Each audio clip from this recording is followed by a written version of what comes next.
ঠেকাইপুকুর গ্রামে চাঁদু, লতা, পাঁচি, সীতা, মধু ও ভদু নামের কয়েকজন ছেলে মেয়ে খুব ভালো বন্ধু ছিল। সেই গ্রামে শিবরাত্রির দিনে শ্মশানের কাছে বড় করে মেলা বসে ও পুতুল নাচও হয়। মধু, কোথায় যাচ্ছি? দোকানে যাচ্ছি মায়ের জন্য চায়ের পাতা আনতে।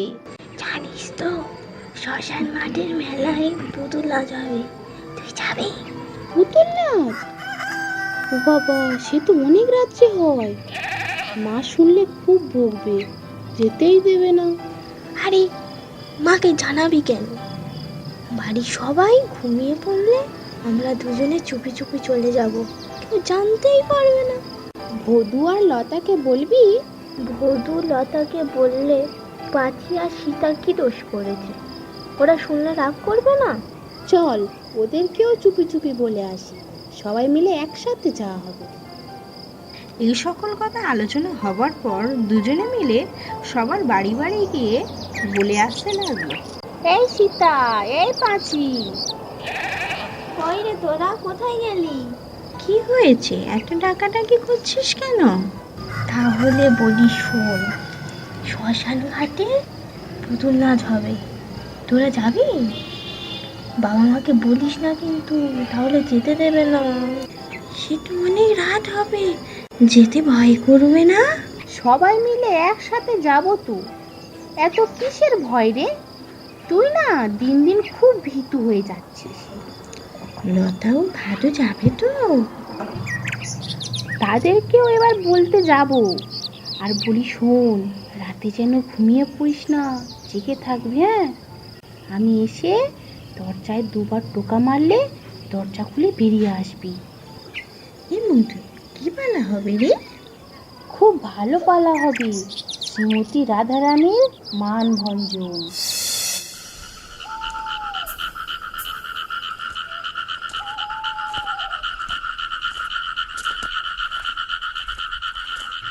মধ্যরাত্রে কিছু আগে সব বন্ধুরা মিলে পুতুল নাচ দেখার জন্য শ্মশান মাঠের দিকে যাচ্ছে। মধু, সীতা, লতা ও পাঁচি মেলায় যাওয়ার আনন্দে খুব পরিমাণে আঁতর মেখেছে। তারা সেই আতরের গন্ধে সারা রাস্তা ভরে গেছে। রাস্তার একপাশে একটা তাল গাছের কাছে যেই না তারা এসেছে, তৎক্ষণাৎ একটা দমকা হাওয়া এসে তাদের চারিদিকে ঘুরতে লাগলো। তারা অনুভব করলো হাওয়াটা যেন তাদেরকে আষ্টে পৃষ্ঠে বেঁধে রেখেছে, তারা যেন নড়াচড়াও করতে পারছে না। কি হলো? হঠাৎ করে আমরা নড়তে পারছি না কেন? এই, তোরা কিছু শুনতে পাচ্ছিস? একটা নুপুরের শব্দ শুনতে পাচ্ছি। এই ওই দেখ, একটা বাচ্চা মেয়ে নুপুর পায়ে এদিকে আসছে না? হ্যাঁ তাই তো, ও তো আমাদের দিকেই আসছে। কি গো, তোমরা খুব ভয় পেয়েছো? তোমরা জানো না এই গাছে ভূত থাকে? তোমার গায়ের আতরের গন্ধে সে পাগল হয়ে গিয়েছিল, তাই তোমাদের এই অবস্থা হয়েছে। এত রাতে এইসব সুগন্ধ মাখে নাকি? এবার চলো, পুতুল নাচ শুরু হয়ে গেছে। না না না, আমাদের ভয় করছে, আমরা যাব না। ভয় নেই, আমি তো আছি, চলো চলো। বাচ্চা মেয়ে ভূতটির এই কথা শুনে সবাই হাঁটতে হাঁটতে আসরে গিয়ে পৌঁছালো। পুতুল নাচ তখন কিছুটা শুরু হয়ে গেছে। এমন সময় ভূতটা বলে উঠলো, এই, তোমরা চপ বেগুনি পেঁয়াজি আর পাঁপড় ভাজা খাবা? কিন্তু আমাদের কাছে তো কোনো পয়সা নেই। আমার কাছে আছে, আমি খাবো। তোমরা খাবে কি বলো? হ্যাঁ খাবো। মেয়েটি সবার পিছনে বসে লম্বা লম্বা হাত দিয়ে দোকান থেকে সমস্ত খাবার তুলে ওদের হাতে হাতে দিচ্ছে। ওরা কেউ পিছনে না তাকিয়ে মনের আনন্দে খাচ্ছে ও পুতুল নাচ দেখছে। চপ ও জিলিপি দোকানি লম্বা লম্বা হাত দেখে তাদের দোকানের খাবার তুলতে দেখে বাবা গো মা গো বলে যে যেদিকে পেরেছে সে সেদিকে ছুটে পালিয়েছে। যেসব গ্রামবাসীরা মেলা দেখতে গিয়েছিল তারা এই দৃশ্য দেখে ছোটাছুটি করে দিল।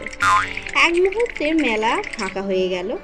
পুতুল নাচের লোকেরা শুনতে পেল ভূত মেলায় এসে চপ মিষ্টি তুলে খাচ্ছে।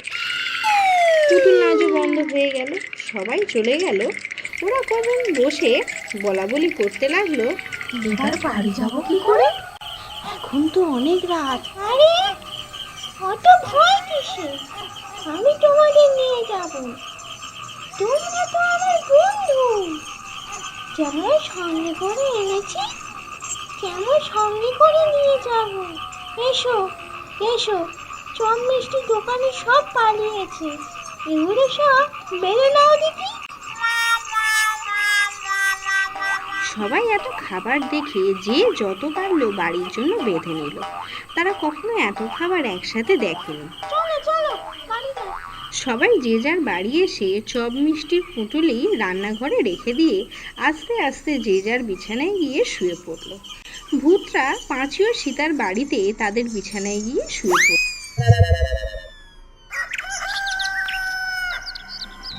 সকাল হতে না হতেই সারা গ্রামের কাল রাতের বেলা ভূতের অত্যাচারের ঘটনা ছড়াছড়ি হয়ে গেল।